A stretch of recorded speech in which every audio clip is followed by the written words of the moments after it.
सैकड़ों एकड़ के इलाके में आग लग गई है। तकरीबन 10 किलोमीटर के इलाके में आग लगी है। तेजी से यह आग फैलते जा रही थी। हालांकि आग पर काबू पाने की कोशिश अब शुरू कर दी गई है। अब तक जो जानकारी मिली है उसके मुताबिक खेतों में पराली जलाने के दौरान यह आग लगी। इलाके के चारों तरफ फैली आग ने कई खेतों में जो मोटर पंप लगे हुए थे, पाइप लगे हुए थे, उन्हें नुकसान पहुंचाया है। कई जगह पर ये जलकर राख हो चुके हैं। बड़ी खबर बेमेतरा से इस वक्त आपको बता दें, तकरीबन 10 किलोमीटर के इलाके में आग लग गई है। सैकड़ों एकड़ का ये क्षेत्र है, तकरीबन 10 किलोमीटर के दायरे में, और आग तेजी से फैली। फिलहाल आग पर काबू पाने की कोशिश लगातार जारी है। शुरुआती तौर पर यह जान पड़ रहा है कि पराली जलाने के दौरान यह आग धीरे धीरे कर फैलती चली गई। कई खेतों में मोटर पंप लगे हुए थे, पाइप लगे हुए थे, सामान रखा हुआ था, उन सबको नुकसान पहुंचा है।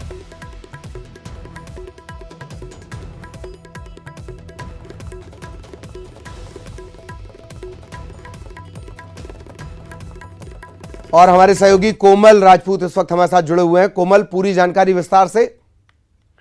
देखिए ललित, गर्मी के दिनों में जैसे कि अक्सर लोग जो किसान हैं वो लापरवाही बरतने से कोई कसर नहीं छोड़ते हैं। बताया जा रहा है कि पराली जलाने के दौरान ये आग लगी है। आग इस कदर फैला हुआ है कि जो भी जहां तक भी इंसानों की आंख में जो तस्वीर नजर आ रही है वहां तक आग ही आग दिखाई दे रहा है। ये आग जो है रिहायशी इलाकों में आज आ रहा था। कई धान संग्रहण खरीदी के करीब पहुंच गया था, तो उसको बुझाने के लिए जरूर दमकल पहुंचा हुआ है, लेकिन जो आग खेतों की तरफ बढ़ी है उसे बुझाने के कोई प्रयास नहीं किया जा रहा है। नहीं लगता है कि बुझाया जा सकेगा करके, क्योंकि अभी तेज हवाएं चल रही है। इस कारण ये और जो है और फैलने का अंदेशा है। इसके चपेट में जो आसपास में खेत में जो मोटर पंप पाइप लगे रहते हैं वो तो आते ही आते हैं। साथ में रोड किनारे जो सरकार लाखों रुपए खर्च करके पौधारोपण करती है ललित, वो भी इसके चपेट में आ जाते हैं। और देखने को मिलता है कि प्रशासन केवल अखबारों में केवल अपील करते रह जाती है, जमीनी स्तर पर कोई कार्रवाई नहीं करती है। यही वजह है कि लगातार लोग पराली को जलाते हैं और इस तरह के दृश्य देखने को मिलता है। जी ललित, फिलहाल क्या माना जाए कि आग पूरी तरह काबू में आ गई है या अभी भी कोमल वक्त लगेगा? खेतों को भी नुकसान पहुंचा होगा, क्या इसकी कोई जानकारी, कोई अपडेट? जी बिल्कुल ललित, जैसे मैंने आपको बताया कि केवल जो धान संग्रहण केंद्र के करीब में जो आग लगे थे उसको बुझाया गया है। कुछ जो जहां पे लोग रहते थे उधर के वहां पे आग बुझाने की कोशिश की गई है। जो आग खेतों के अंदर साइड में लगे हुए हैं उसको नहीं बुझाया गया है। और अभी तेज हवाएं चल रही है तो ये आग लगातार बढ़ता जा। अब चूंकि कल जब दिन होगा तब समझ में आएगा कि किस तरह से नुकसान हुआ है। जी ललित, बहुत बहुत शुक्रिया कोमल इस तमाम जानकारी के लिए। कोमल सिंह राजपूत हमारे सहयोगी। आग पर अभी पूरी तरह काबू नहीं माना जा सकता और देखते ही देखते ये आग पूरी तरह फैल गई है।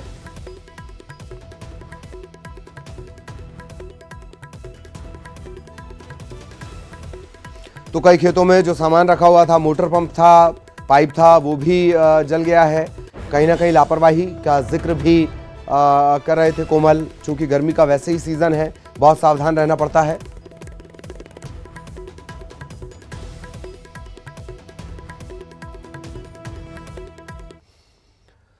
और इधर छत्तीसगढ़ में कोरोना की स्थिति की सीएम भूपेश बघेल लगातार समीक्षा कर रहे हैं। सीएम भूपेश बघेल ने राज्य में कोरोना महामारी से निपटने के लिए सभी संभागों के जो औद्योगिक संगठन के प्रतिनिधि हैं उनसे चर्चा की है। उनसे जरूरी सुझाव भी मांगे गए हैं।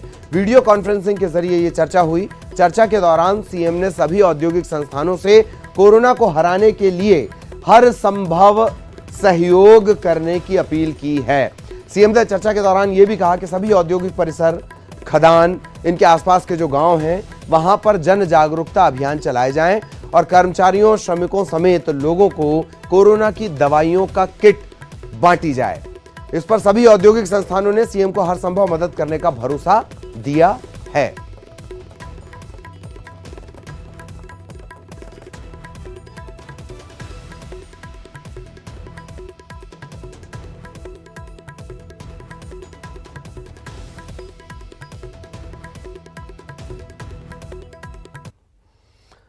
तो किस तरीके से ये बैठक हुई है, औद्योगिक संस्थानों से मदद ली जा रही है, जागरूकता को लेकर हो या किट को लेकर हो? अवधेश हमारे साथ जुड़ रहे हैं और अवधेश से हम चर्चा करेंगे। अवधेश आपको नजर आ रहे होंगे।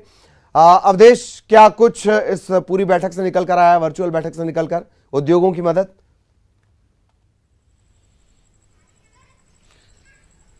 देखिए, उद्योगों की मदद लेने आज सरकार के लिए सबसे बड़ी आवश्यकता है, इसलिए क्योंकि आज लॉकडाउन के दौरान भी कई नियमों शर्तों के साथ जो उद्योग हैं, जहां पे जो श्रमिक है वो औद्योगिक क्षेत्र परिसर में ही रहते हैं, वहां पे उद्योग चालू है। और न केवल उद्योग बल्कि उद्योग की जद में या यूं कहे उसके आसपास आने वाले जितने भी गांव है वहां पे कोरोना का रुख जो हुआ है, मतलब ये कि छत्तीसगढ़ के शहरी क्षेत्र से होते हुए ग्रामीण अंचल तक जो कोरोना पहुंचा है, ये सबसे बड़ी चिंता का विषय इस वक्त सरकार के सामने बना हुआ है कि शहरी क्षेत्र में आप कैसे भी करके कुछ व्यवस्थाएं उपलब्ध करा सकते हैं, भले कागजों में हो, लेकिन ग्रामीण क्षेत्र में अगर एक बार व्यवस्था बिगड़ती है तो गांव का गांव पूरा संक्रमित होता है। छत्तीसगढ़ में उदाहरण है ऐसे कि पूरे गांव का गांव को संक्रमण का जद में जो है गांव पूरा आ चुका है। तो ऐसे में उन क्षेत्रों में जहां पे खदान है, उन क्षेत्रों में जहां पे उद्योग है, उसके आसपास जितने भी गांव है वहां पे न केवल जन जागरूकता अभियान चलाया जाए बल्कि कोरोना की जो किट है, जो दवाइयां हैं, उसका भी वितरण उद्योगों के द्वारा की जाए और लगातार वहां पे मॉनिटरिंग की जाए कि कहीं पे किसी तरह की कोई दिक्कतें तो नहीं है, क्या कोई गांव के लोग जो है अधिक संख्या में कहीं संक्रमित तो नहीं हो रहे। इन तमाम चीजों को लेके आज प्रदेश भर के जो औद्योगिक संगठन के जो प्रतिनिधि हैं उनसे वर्चुअली बातचीत हुई है। और मदद, जो सबसे बड़ी बात यह है कि संकट काल में जो सरकार के सामने एक जो फंड की भी दिक्कत है उसको लेके भी बातचीत हुई है कि चाहे वो CSR मद हो या फिर औद्योगिक जो घराने हैं वो अपने तरफ से जो मदद कर सकते हैं सीएम केयर फंड में, उन तमाम चीजों को लेकर बातचीत हुई है। तो कहा जा सकता है कि हर वर्ग में, क्योंकि हम देख रहे ललित कि बीते 15 दिनों से मुख्यमंत्री रोज जो है समीक्षा बैठक कर रहे हैं, कभी अधिकारियों के साथ, कभी नेताओं के साथ, कभी जनप्रतिनिधियों के साथ या फिर कभी अलग अलग वर्गों के साथ, सामाजिक संगठनों के साथ, और आज औद्योगिक के जो प्रतिनिधि है उनके साथ। तो कुल मिला के फोकस सरकार का यही है कि बढ़े हुए संक्रमण को कैसे रोका जाए, गांव तक जो इसकी जद है, गांव तक जो इसका फैलाव हुआ है उस पर कैसे नियंत्रित किया जाए और कैसे गांव में सुविधा उपलब्ध कराई जाए। क्योंकि जिला पंचायत सीओ से भी जब चर्चा हुई मुख्यमंत्री की सभी जगह से, तो बातें यही निकल के आई कि गांव में कैसे स्वास्थ्य व्यवस्थाओं को बेहतर करना है, क्या कुछ सरकार की ओर से किया जा सकता है, क्या कुछ जनप्रतिनिधियों की ओर से किया जा सकता है। तो उसी क्रम में यह कि क्या कुछ उद्योगों की ओर से, औद्योगिक घरानों की ओर से किया जा सकता है धरातल पे, न कि कागजों में। इन तमाम चीजों को लेकर आज एक सार्थक बातचीत हुई है, जिसके बाद जो औद्योगिक घराने हैं उन्होंने भी सहमति जताई है कि जो भी संभव मदद होगा उनकी तरफ से वो न केवल सहयोग देने में बल्कि जो ग्राम है, आसपास के जो ग्रामीण क्षेत्र, वहां पे भी वो जन जागरूकता अभियान जो है वो लगातार चलाएंगे। है या जो ये बातें कही जा रही हैं जन जागरूकता को लेकर, वैक्सीनेशन के चरण में हम पहुंच रहे हैं और भ्रांतियों से निपटना हमारे लिए बड़ी चुनौती है। इसके अलावा मुख्यमंत्री भूपेश बघेल ने केंद्रीय स्वास्थ्य मंत्री को पत्र लिखा है। कोरोना के इलाज में इस्तेमाल होने वाली दवाइयों को आवश्यक वस्तु अधिनियम में शामिल करने की मांग की गई है। उन्होंने यह भी लिखा है कि इससे कालाबाजारी रोकने में मदद मिलेगी। रेमडेसिविर इंजेक्शन है, आइवरमेक्टिन है, ये टैबलेट है, एनॉक्सापारिन है, डेक्सामेथासोन है, इस तरह की तमाम जो टैबलेट हैं, इंजेक्शन हैं, इनकी मांग बढ़ गई है। इसी के साथ जमाखोरी और कालाबाजारी भी बढ़ गई है।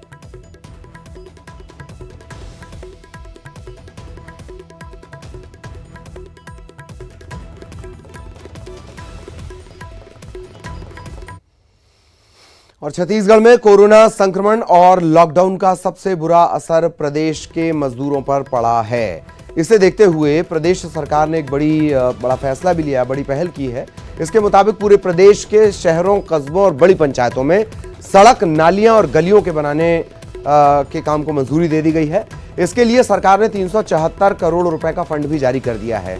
इनमें से 13 नगर निगम के लिए 138 करोड़ रुपए का फंड है। इस राशि से प्रदेश के जो शहर, कस्बे, बड़ी पंचायतें हैं वहां ये काम किए जाएंगे। जहां जरूरत होगी वहां पाइपलाइन भी डाली जाएगी।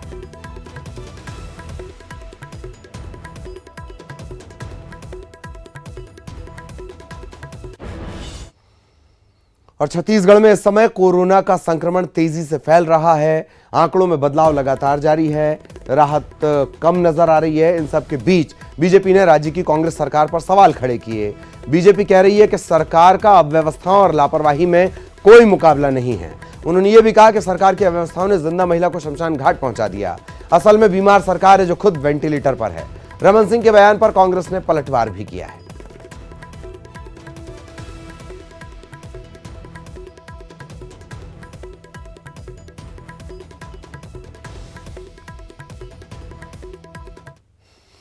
इधर रायपुर में लॉकडाउन के दौरान पुलिस की गश्ती के बीच चोरों ने बड़ी वारदात को अंजाम दे दिया। राजधानी में 5 चोरों ने एक बंद पड़े बार में ऊपर से सीढ़ी लगाई, अंदर घुसे और फिर 50 से ज्यादा शराब की बोतलें, टीवी और बाकी का सामान ले उड़े।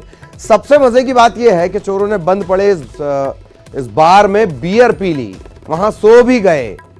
चोर लगातार 4 दिनों तक इस बार में आते रहे और लॉकडाउन के बीच ये ऐश करते रहे। इनकी पुलिस या बार मालिक किसी को भनक तक नहीं लगी। जब संचालक बुधवार को बार पहुंचे तब उन्हें पता चला और फिर उन्होंने पुलिस को जानकारी दी। पुरानी बस्ती पुलिस ने सीसीटीवी फुटेज के जरिए चोरों की पहचान कर ली है। हिरासत में लेकर कुछ लोगों से पूछताछ की जा रही है।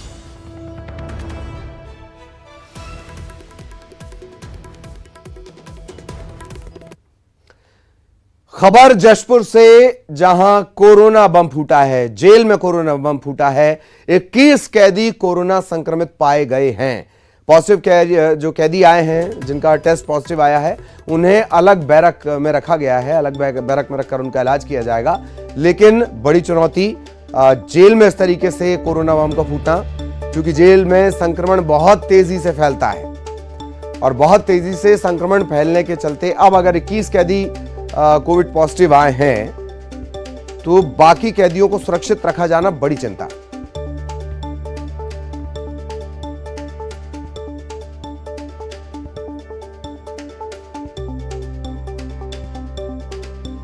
तो जशपुर से बड़ी खबर, जेल में कोरोना बम फूटा है। 21 कैदी कोविड-19 पॉजिटिव आए हैं। जांच इनकी करवाई गई है लक्षण मिलने के बाद, और इसके बाद बाकी कैदियों की सुरक्षा को देखते हुए इन्हें अलग बैरक में रखा गया है। इलाज शुरू कर दिया गया है।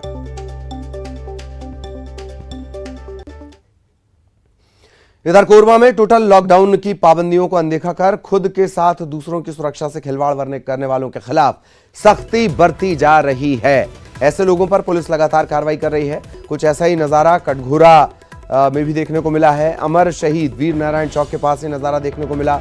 लापरवाह लोगों को सजा दी गई, उठक बैठक लगाई गई, कान भी पकड़वाए गए। जो नहीं मान रहे थे उन्हें लठ का स्वाद भी दिया गया। सभी को लॉकडाउन के नियमों का पालन करने की चेतावनी दी गई है।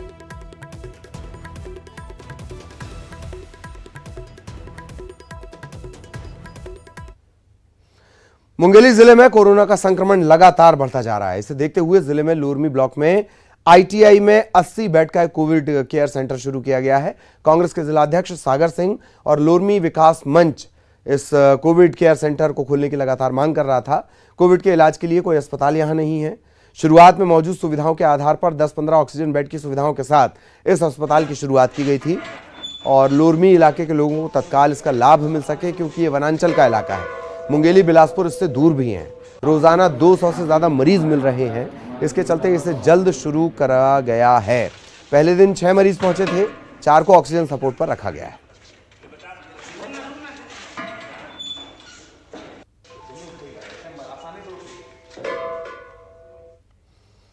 इधर महासमुंद के एक प्राइवेट अस्पताल का वीडियो वायरल हो रहा है। इस वीडियो में कोविड ड्यूटी में लगे डॉक्टर और स्टाफ प्रार्थना करते नजर आ रहे हैं। रोजाना ड्यूटी शुरू करने से पहले सभी भगवान से सुरक्षित रहने के लिए प्रार्थना करते हैं। जिले में सबसे ज्यादा बेड का कोविड अस्पताल बनाया गया है। 35 बेड का आईसीयू, 30 ऑक्सीजन वाले बेड, 25 सामान्य बेड की व्यवस्था है। वहां से प्रार्थना की ये तस्वीरें आई हैं।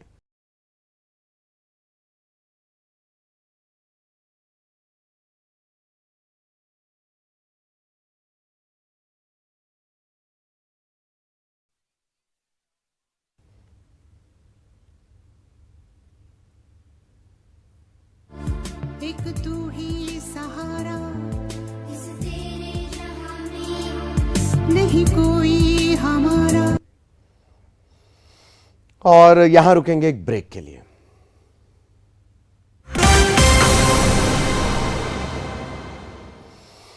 कोरोना महामारी ने जिस तेजी के साथ इंसान को मुसीबत में डाला, उसी तेजी के साथ इंसानियत के हाथ भी पीड़ितों की मदद के लिए आगे बढ़े हैं। ऐसे लोगों ने जाति, धर्म, समाज और मजहब की दीवारें तोड़कर इंसानियत की दीवार को मजबूत करने का काम किया है। ऐसा ही मामला गरियाबंद से सामने आया।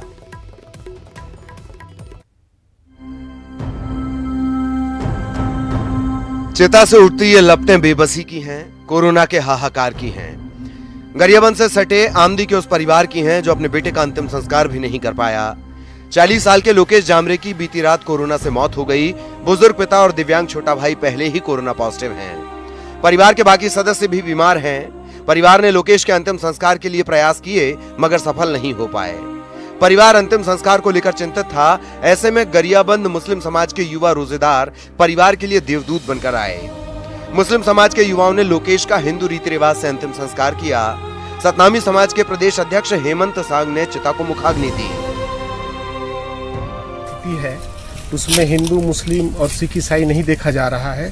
हम सब भाई लोग मिलके आज 10 दिन से ताहिर भाई के नेतृत्व में, उनके नेतृत्व में 8-10 लड़के मगर रोड के को भी सुप्रखात किए, खमारी पारा में जाके सुप्रखात किए, छुरा में किए, मैनपुर में जाके किए। अभी और जोहर के नमाज के बाद 2 बजे सुप्रखात करना है। उसके पहले ये इनके घर के लोग आमदी पारा के कोई आने के लिए समर्थ नहीं थे, इसलिए हम लोग सब लोग मिलके इनका भी अभी अंतिम संस्कार किए हैं। और उसके पहले खमारी पारा में भी मैंने 2 आदमी का अंतिम संस्कार करके आया। ऐसे करके हम लोग अभी तक 15 से 20 लोगों का सुपुर्दे खाक और अंतिम संस्कार कर चुके हैं। ताहिर भाई और हम सब सन्नी मेमन अभी ढेबर सबके नेतृत्व में सब चीज कर रहे हैं। मुसीबत की इस घड़ी में गरियाबंद मुस्लिम समाज के रोजेदार युवाओं द्वारा ताहिर खान के नेतृत्व में बनाई गई टीम इंसानियत की नई इबारत लिख रही है।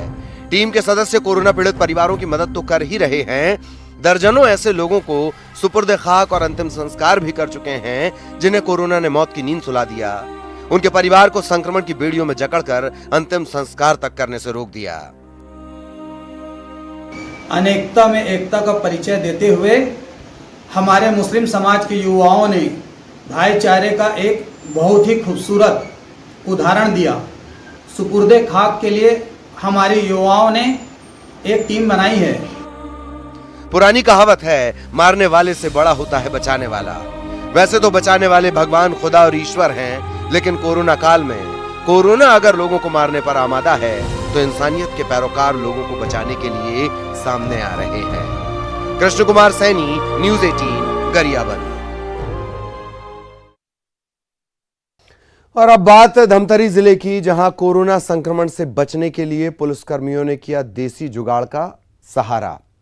कुकर बन गया वेपोराइजर और पुलिस वालों ने वो इंस्ट्रूमेंट टाइप का लगा रहे हैं।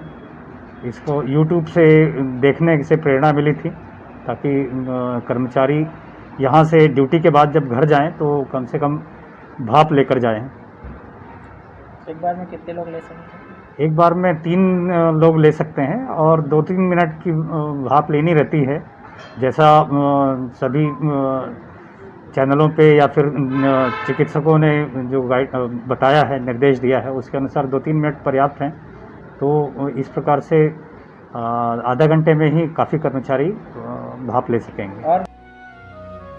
दरअसल कोरोना के दौरान इम्यूनिटी बनाए रखने और सर्दी जुकाम दूर करने के लिए भाप लेना एक कारगर उपाय बताया गया है।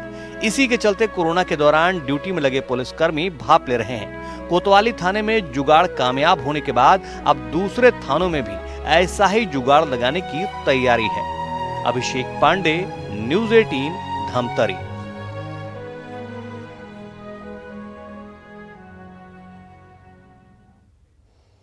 और इसी के साथ इस बुलेटिन में इतना ही। नमस्कार।